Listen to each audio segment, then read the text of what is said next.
Assalamualaikum warahmatullahi wabarakatuh. Selamat pagi dan salam sejahtera untuk semuanya.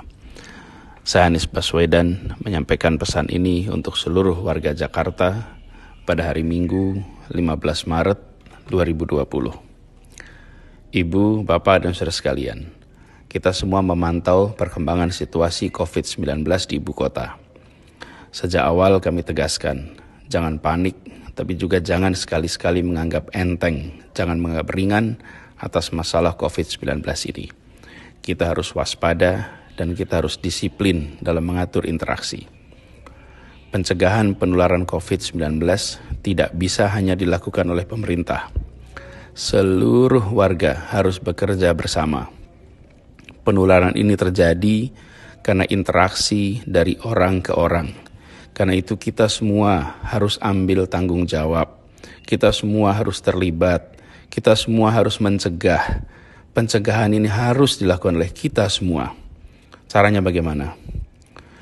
Dalam menjalani hari-hari ke depan, semua warga Jakarta harus melakukan yang biasa disebut sebagai social distancing measure, yaitu menjaga jarak antar warga, mengurangi perjumpaan, menghindari kontak fisik, menjauhi tempat-tempat berkumpul orang banyak.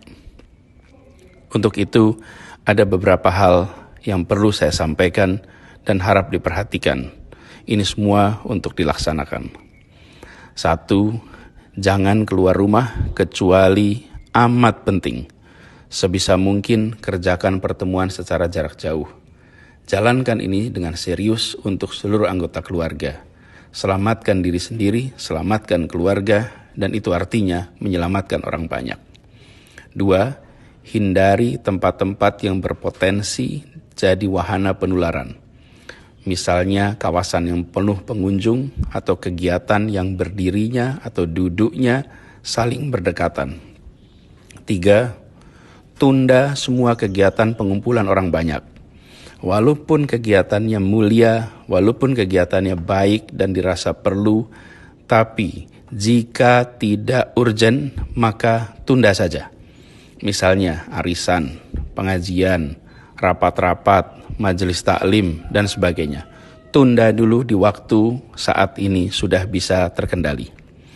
Yang keempat, terkait dengan kegiatan keagamaan, kegiatan peribadatan. Dalam kondisi seperti saat ini, lakukan kegiatan di rumah saja. Tunda semua kegiatan yang sifatnya bersama-sama sampai kondisi penularan COVID-19 telah terkendali dengan baik.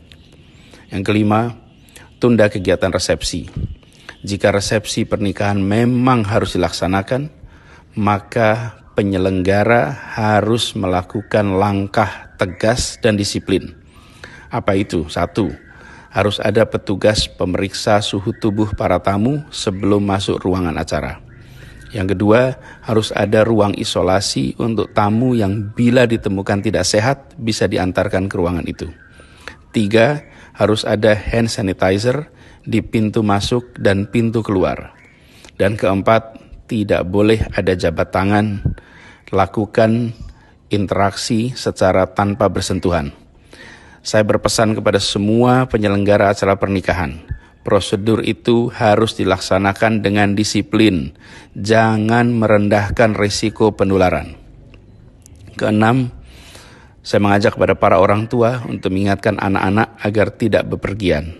Saat ini risiko penularannya sedang tinggi. Ditiadakannya kegiatan belajar di sekolah, ditiadakannya perkuliahan di kampus, jangan dianggap sebagai masa liburan.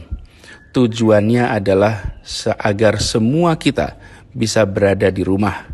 Jadi jangan bepergian dan jangan membuat kegiatan-kegiatan bersama di luar rumah, walaupun sekolah tidak berkegiatan dan di kampus tidak berkegiatan. Yang ketujuh, saya berpesan kepada semua, usahakan tidak bepergian keluar kota. Tunda rencana pulang kampung sampai kondisi penularan terkendali. Jangan sampai ada di antara kita yang pulang kampung dan tanpa disadari justru membawa virus tersebut ke kampung halaman atau ke wilayah lain. Karena Jakarta pada saat ini merupakan salah satu tempat di mana virus tersebut telah menular dari satu pribadi ke pribadi lain. Ibu, bapak, dan saudara yang saya hormati, ada 3 hal amat penting untuk dikerjakan oleh setiap pribadi kita dan harus dikerjakan oleh semua kita, yaitu 1. Cuci tangan dengan sabun secara rutin dan sesering mungkin. 2. Hindari berjabat tangan atau bercium pipi dan gunakan metode lain untuk saling bersapa tanpa harus bersentuhan. 3. Gunakan masker jika flu atau batuk dan pastikan bila batuk atau bersin maka tutupi mulut dan hidung dengan tisu atau dengan lipatan siku tangan. Kita semua harus sadar bahwa COVID-19 itu tidak terlihat, tapi bukan berarti tidak ada. Maka laksanakan social distancing measure yang tadi saya sebutkan, yaitu menjaga jarak interaksi antar warga secara amat disiplin. Kedisiplinan adalah kunci, dan dalam masa-masa wabah seperti ini, jangan sungkan untuk menjaga jarak sosial. Itu dilakukan demi menjaga kebaikan kita semua, demi menjaga keselamatan kita semua. Dan jika ada di antara kita yang merasakan gejala serupa COVID-19 atau pernah terpapar pada orang atau pernah mendatangi wilayah yang terjangkit COVID-19, harap hubungi 112 atau kontak melalui WhatsApp di nomor 0813 8837 6955. Demikian pesan ini disampaikan untuk jadi perhatian, untuk dilaksanakan dengan sebaik-baiknya, dengan rasa disiplin dan penuh tanggung jawab. Tindakan disiplin setiap kita bisa melindungi diri sendiri, bisa melindungi keluarga, tetangga, kolega, dan masyarakat semua. Ibu, bapak, dan saudara yang saya cintai, insya Allah kita semua akan bisa melewati masa penuh tantangan ini dengan baik. Semoga kita semua diberikan kekuatan, diberikan kesehatan, terlindungi dari penyakit ini, dan insya Allah kita bisa kembali berkegiatan seperti semula. Terima kasih. Assalamualaikum warahmatullahi wabarakatuh.